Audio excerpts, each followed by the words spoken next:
your schedule. Let me show you what's going on with your forecast here. It's kind of hard to talk about football when we're still talking about springtime weather. I know it's June, but this is a little bit more of a springtime kind of weather setup. As showers and storms are slowly leaving the area, we are getting ready for another round later today. It's not just a morning event, but we're still kind of seeing some impacts with those overnight storms, and that's a flash flood warning that we've got for Lampasas County. So this is in place for about another 45 minutes or so. Just make sure for our friends up in Lampasas that you're staying away from some of those rivers, creeks, and streams, as some of them could be a bit swollen.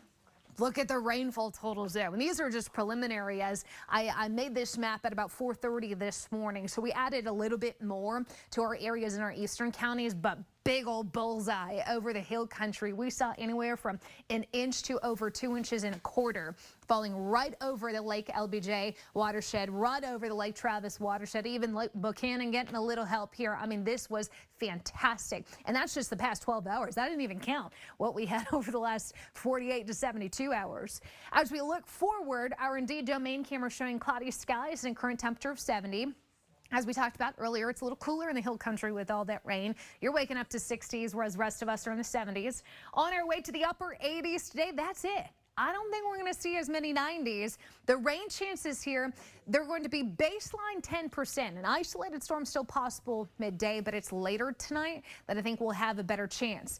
Now, this computer is obviously having a hard time figuring out where the storms are now, because this is not initializing correctly. However, I do like the timing for the rest of the day, showing again 10% chance of an isolated storm lunchtime, but then these start to grow 10 to 20% heading into the mid to late afternoon, and then we continue to see this isolated to scattered storm activity, not necessarily very organized, but continuing tonight into the overnight hours, with the slight leaning towards better storm coverage east of I-35, which is a good thing because y'all missed out on some of this heavy rain this morning. So there's not as much of a flooding threat compared to out west, but the severe risk a little higher.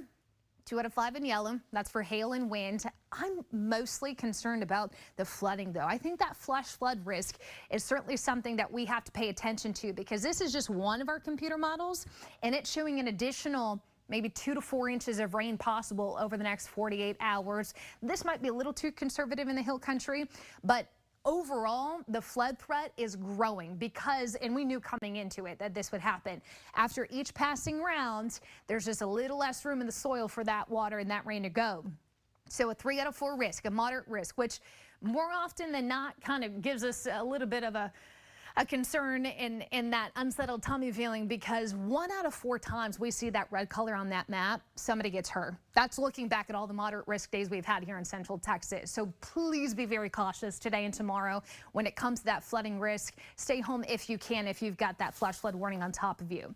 Looking at that 7-day forecast, highs in the upper 80s today and tomorrow, 90s by Friday. Rain chances slowly taper over the weekend. Just an isolated storm possible with hot temperatures by next week. Erica. All right, thanks, Kristen. Hey, heads up.